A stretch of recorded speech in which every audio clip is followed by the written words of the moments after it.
गोदावरी की पहाड़ी यहाँ से चालू हो गई है और ये व्यू भी यहाँ से एकदम चालू हो गए हैं पूरे।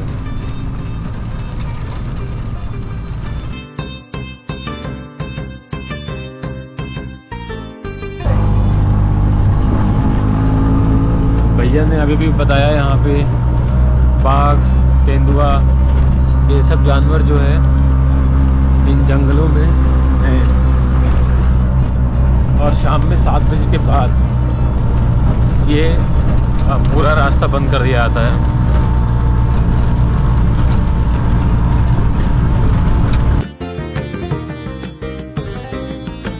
ये देखो ये गांव, यहाँ से हम लोग आए हैं त्र्यंबकेश्वर और यहीं से आगे 1 किलोमीटर है रामकुमन मार्ग। तो ये क्या है, ये कहाँ जाता है रास्ता? अच्छा लोकल, अच्छा पैदल रास्ता आने आने ये बाउल वाटर है। एक ही रास्ता क्या आने आने का गांव में? सीढ़ी चढ़ के जाएंगे ना, वो अलग है। अच्छा ये शॉर्टकट है। ये लोग इधर के गांव वाले शॉर्टकट से जाते हैं, तो आधे दिन सीढ़ी वाला रास्ता सर 750 स्टेप है। अच्छा उनमें ऑटो चाहे तो 600 सीढ़ी बच गए। अच्छा सीढ़ी आपको पड़ती है। ये पूरा घूमने के लिए 1 घंटा लगता है। 1 घंटा लगेगा पूरा 5 घंटे। ये जो है रास्ता ये निकल जाएगा सीधे गोदावरी मंदिर के उद्गम। चलना पड़ेगा और कुछ 150 सीढ़ी चढ़ना पड़ेगा और हमें घुमाने के लिए हमारे साथ ये भैया हैं। क्या नाम है आपका? नारायण। नारायण नाम है, पता नहीं किस बेस में नारायण मिल जाएगा। तो ठीक है, ये जो पहाड़ी है सर, ये ब्रह्मगिरी नाम से जाना जाता है। ब्रह्मगिरी पहाड़ी है। या गोदावरी की उत्पत्ति हुई है। जैसा बच्चे का जन्म होता है ना, ऐसे ये बर्थ प्लेस ऑफ गोदावरी अपन जा रहे हैं। हाँ। उस पॉइंट को गंगा द्वार नाम से जाना जाता है। गंगा द्वार नाम से। पहाड़ी के ऊपर जाने के लिए 3-4 आवर्स लगते हैं। हाँ। चाहे शंकर भगवान ने जटा मारी, मतलब वहाँ जटा का निशान है, दोनों घुटने का निशान है। अच्छा। पहाड़ में जटा में जो गंगा है, हाँ। इस पहाड़ में अदृश्य हो जाते। ये क्या है? ये अनुपान शिला है सर, नाथ संप्रदाय का है। आने के बाद सर हाँ? ऊपर से आप दर्शन करेंगे, आएंगे ना तो हाँ। ये अनुपान शिला, मतलब इस शिला पर हाँ। गुरु गोरखनाथ ने 84 साधु को सिद्ध किया। अच्छा। 84 साधु को। ऊपर जो गुफा दिखती है ना, हाँ ये हाँ, हाँ। वहाँ 12 साल तपस्या की और इधर 84 साधु को 84 सिद्ध बोलते हैं ना, इसी शिला पर सिद्ध किया। अच्छा। अभी ये मंदिर बना रहे जो योगी आदित्यनाथ है, यूपी के सीएम, हाँ हाँ हाँ। उनके संप्रदाय के। हाँ। मतलब शिव जी के जटा में जो गंगा थी, अच्छा। जटा में से निकलने को तैयार नहीं थी। हाँ। समझ गए ना? हाँ हाँ हाँ। ये ऊपर में ही। हाँ, इसलिए उन्होंने रुद्र अवतार धारण किया, विशाल रूप। हाँ। तांडव नृत्य करते, दोनों घुटने के क्या जटा मारी पहाड़ी के ऊपर। अच्छा अच्छा। तो वहाँ निशान बन गया। हाँ। दोनों घुटने का 1.5 फुट का गड्ढा है। अच्छा। जटा का निशान है, जटा में जो गंगा थी। अच्छा। पहाड़ के अंदर जाते वही गंगा अपन जा रहे हैं, वहाँ प्रथम दिखाई देती है। हाँ। इसलिए उस पॉइंट को गंगा द्वार नाम से जाना जाता है। ये नीचे से रास्ता आता है सर, त्र्यंबकेश्वर गाँव से। गाँव से रास्ता आता है त्र्यंबकेश्वर से। तकरीबन 600 सीढ़ी है ना ये? और 150 सीढ़ी है। यहाँ से आधे रास्ते पे श्री राम प्रभु ने हाँ। ये गुप्त गोदावरी को निकाला है सर। अच्छा। वो 13 महीने यहाँ रुके थे वनवास काल में। हाँ हाँ जब भागीरथ राजा ने स्वर्ग से गंगा लाई थी सर, हाँ। उसके पितरों के उद्धार के लिए, हाँ। मतलब उसके परिवार के लिए, तो उस समय जटा में धारण किया था शिव जी ने, तो वो गंगोत्री नाम से जानी जाती है। हाँ। या गौतम ऋषि ने जगत कल्याण के लिए हाँ। शिव जी के जटा में जो गंगा थी, हाँ। या 12 साल तपस्या करके ये गोदावरी प्रकट की, मतलब गोहते का जो पातक लगा था ना गौतम ऋषि को, हाँ हाँ। उस वजह से वही गंगा को या गोदावरी नाम से जाना जाता है। तो ये दक्षिण भारत की गंगा है। अच्छा। ऐसा। तो और महत्वपूर्ण एक बात सर, हाँ, ये बताइए। पहाड़ की परिक्रमा भी होती है श्रावण महीने में। अच्छा। तो तीसरे सोमवार को महत्व दिया, लगभग करोड़ों लोग आते हैं अच्छा। परिक्रमा के लिए। नीचे से होती है ऊपर ही होती है? नीचे से वो 30 किलोमीटर के है। हाँ। उसके लिए अच्छा खासा रोड भी बनाया, जा कच्चा रास्ता था वहाँ, हाँ। लाइट भी सुविधा की, हाँ। मतलब सुविधा हो गई सरकार की अच्छा। तरफ से। तो ऐसा कहते हैं कि जिसने पहाड़ की परिक्रमा की, संत नामदेव कहते हैं, हाँ। तो उसके पुण्य की कोई गणना नहीं कर सकते। बैठे कोई बात। थक गए। पहाड़ी के ऊपर पेड़ के रूप में दर्शन दिया शिव जी ने, सॉरी ब्रह्मा विष्णु महेश ने गंगा जी को, शिव जी के जटा में जी गंगा थी उसको, तो भी वो उतरने को तैयार नहीं हुई। बात सुनिए, उसके बाद शंकर भगवान ने जटा मारी पहाड़ी के ऊपर, यहाँ पर्वत के रूप में दर्शन दिया ब्रह्मा विष्णु महेश। वो पर्वत दिखाओ, इधर आओ तो 2 मिनट।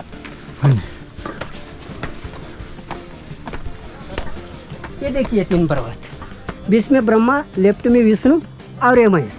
अच्छा, जो महेश नाम का है वहाँ से गोदावरी की उत्पत्ति हुई है। अच्छा जी। नीचे शिवलिंग में त्र्यंबकेश्वर ज्योतिर्लिंग, 12 ज्योतिर्लिंग में से एक ज्योतिर्लिंग है, तो वहाँ अंगूठे के आकार के 3 लिंग है, ब्रह्मा विष्णु महेश। जो महेश नाम का लिंग है वहाँ से गोदावरी का जल आता रहता है। मतलब ये कि हर जगह पे तीनों देवता ने जगह जगह पे उसको दर्शन दिया, तब वो निकलते अदृश्य हो जाते।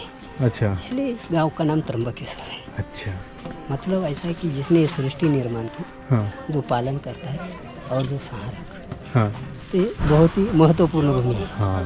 वो वाला आगे वाला अंगूठे के आकार का दिख रहा है ना, वहाँ से पूरा बड़ा, ये यू आकार का दिख रहा है ना, वहाँ से ब्रह्मगिरी पर्वत। अच्छा, हाँ, ये अंगूठे के आकार का है। हाँ, ये नील पर्वत है, नीलाम्बी माते का मंदिर है, दत्तात्रेय का है, नाग देवता का है। उधर गए थे आप? हाँ, उधर सो गया है, वहीं सो गया हूँ। अन्नपूर्णा माता का मंदिर है सर, नागा साधु का निवास होता है कुंभ में। और एक मतलब तुम अकेले है ना, ये जो है ना, ये दुर्गा भंडार पॉइंट नाम से जाना जाता है। वो वाला, वो आगे का ऐसा राउंड दिखता है ना, वहाँ झंडा भी लगा है। यहाँ से दादर बना है, पहाड़ को काट काट के स्टेप बना है यहाँ से। हाँ, ऊपर पूरा ऊपर। अच्छा, इधर से ऐसा, इधर ऐसा आना पड़ता है। फिर इधर 2 हाउट है, ये ट्रैकिंग पॉइंट बना है। ब्रह्मगिरी गए ना, तो उधर से इधर आने के लिए और 1-1.5 घंटा ज़्यादा लगता है। अच्छा, जाके आने में टाइम निकाल कर आऊँगा। बारिश में जा सकते हैं क्या? बारिश में कभी भी तुम आओ। अभी हम आ गए गोदावरी नदी के उद्गम स्थल पर। देखेंगे कहाँ से गोदावरी नदी का उद्गम होता है। ये है गोदावरी नदी का उद्गम स्थल। बूंद बूंद कर कर यहाँ से जल निकलता है, यहीं से पूरा एक नदी बन जाती है। ये गोमुख बना हुआ है यहाँ पे, और ये ऊपर है माँ गोदावरी स्वयं। इसमें थोड़ा गंदगी हो गई है। अच्छा, ये कुंड है, इसमें स्टोर होता है। ये 10x15 का गड्ढा है, 40 फुट। अच्छा, यहाँ से अंडरग्राउंड आधे रास्ते पे श्री राम प्रभु ने गुप्त गोदावरी का निकाला। इमेज निकला हुआ है यहाँ से। आपने देखो, आपने जो गोदावरी की जलधारा देखी, पहाड़ी के ऊपर शंकर भगवान ने जटा मारी है। वहाँ से जटा में जो गंगा थी इस पहाड़ में अदृश्य हो जाती है। वही गंगा यहाँ प्रथम दिखाई देती है, इसलिए इसको गंगा गोदावरी उगम स्थल बोलते हैं। मतलब जैसा बच्चे का जन्म होता है, ऐसा यह गोदावरी का जन्म हुआ। जो कोलासुर नामक राक्षस गोदावरी की जलधारा को पीकर नष्ट करा था। पार्वती माता ने देखा यह गोदावरी का अंत होगा तो जगत का कल्याण कैसे होगा, तो उसने उसको मारा। लेकिन वो शिव भक्त था, उसके उद्धार के लिए माता ने अवतार लिया कोलंबिका माता। पार्वती का अवतार किया।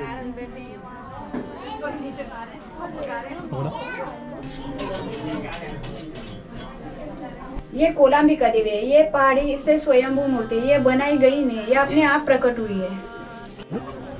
हाथ खींचने का नहीं है देते समय, हाथ खुला करो, हाथ खुला करो। खींचने का नहीं, हाथ खाने दो, पूरा पूरा खाने दो सर। हाथ बिल्कुल खींचने का नहीं है।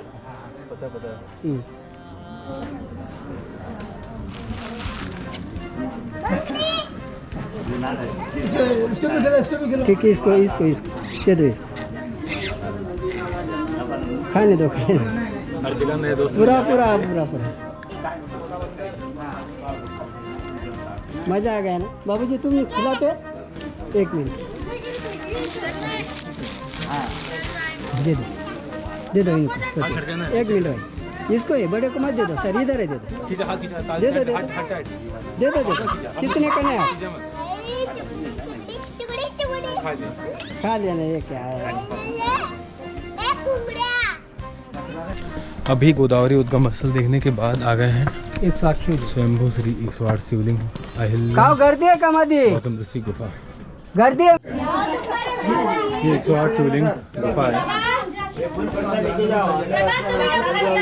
है कि जगह है कि अंदर? जगह है कि अंदर? ये 108 शिवलिंग है।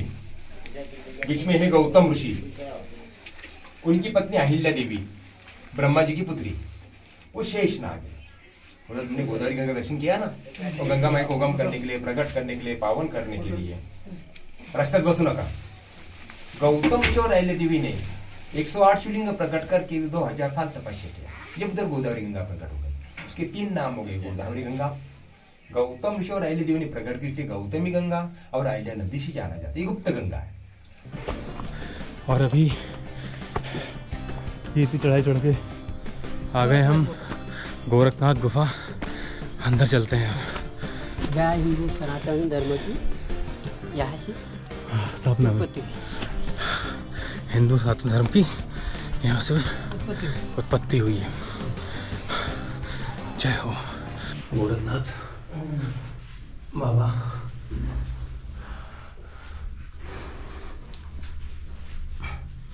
गुफा से ऊपर जाना पड़ता है।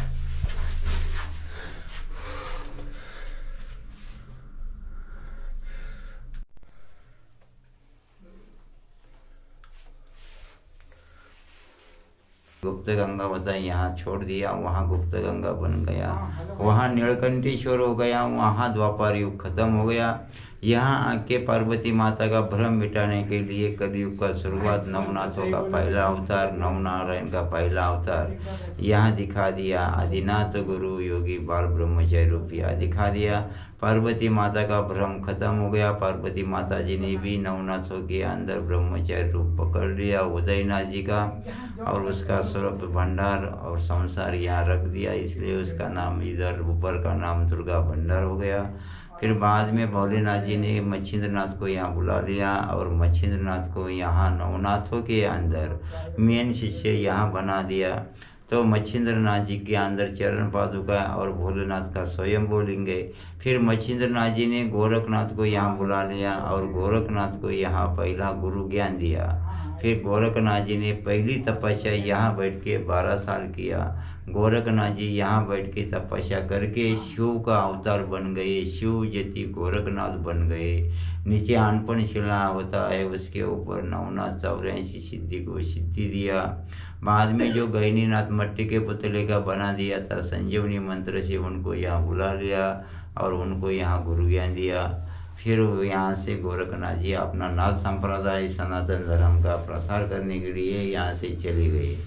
फिर यहाँ से चलने के बाद गैनीनाथ जी यहाँ कोई दिन तपस्या करके, जब यहाँ का जो निवृत्तिनाथ ज्ञानेश्वर सोपान मुक्ताबाई जो संत होता है, तो यहाँ परिक्रमा करने के लिए आए थे।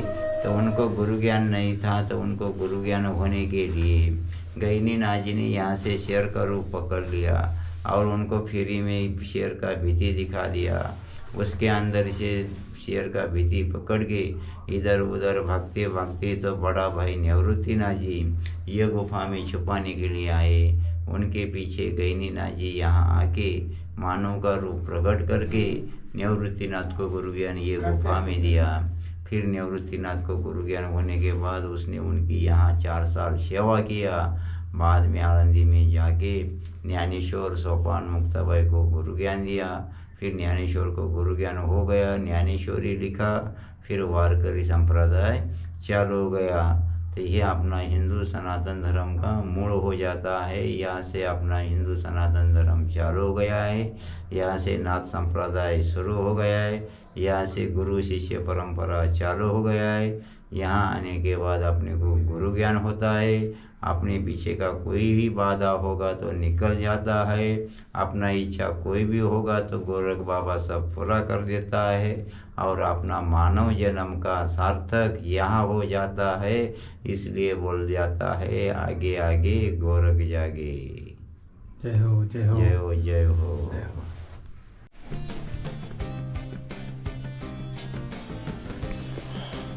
गोरखनाथ गुफा से होके आ गए हैं और सनातन धर्म की जो उद्गम हुआ है प्रचार प्रसार सब यहीं से हुआ है। शुरू के 1 मिनट के आसपास रिकॉर्ड नहीं हो पाया, जिसमें ये था कि माता पार्वती को लगा कि शंकर जी जो हैं मतलब उन्होंने अभी गंगा का पूरे तरीके से निकली नहीं है, उनसे उनके कंठ में गंगा जी बची हुई हैं। तो माता पार्वती ने उनसे प्रमाण मांगा है ना, प्रमाण मांगा।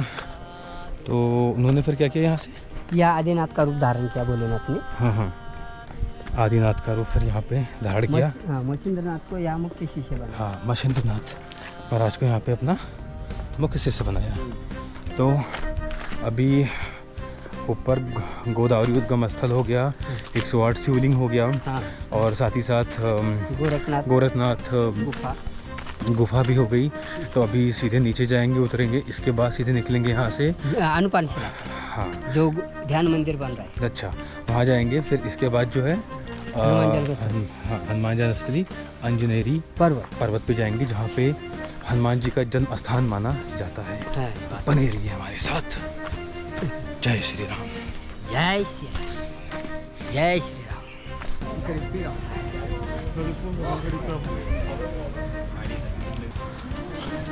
तो अभी हम लोग आ रहे हैं हनुमान मंदिर।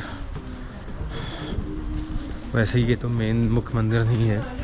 मुख्य मंदिर जाने के लिए आपको कुछ एक पहाड़ी पे चढ़ना होता है, 2-2.5 घंटे का रास्ता लगभग है वो। बट यहाँ पे भी हनुमान जी की मूर्ति बनी हुई है, जहाँ पे जो श्रद्धालु चढ़ नहीं पाते वो दर्शन करते हैं। बाकी उधर का जो है वो सब कभी ट्रैक करेंगे अगले में आके पूरे में। फिलहाल आपको दर्शन कराते हैं बजरंगबली का।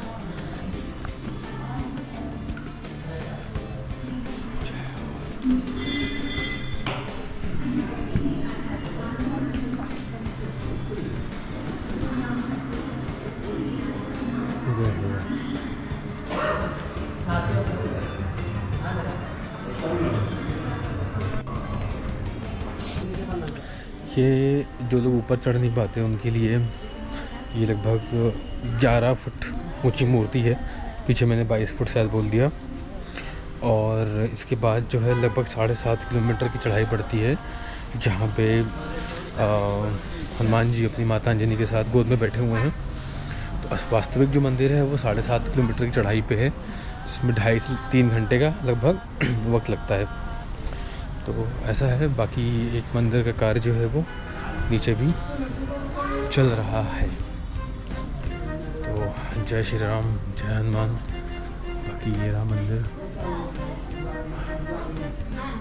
अब चल देंगे हम नासिक की ओर जाएंगे। अब वहाँ पे सीता गुफा जाएंगे और फिर वापस से कल घर पुणे की ओर। तो दिखाते हैं आपको सीता गुफा। फिर जय श्री राम। ओम नमः शिवाय।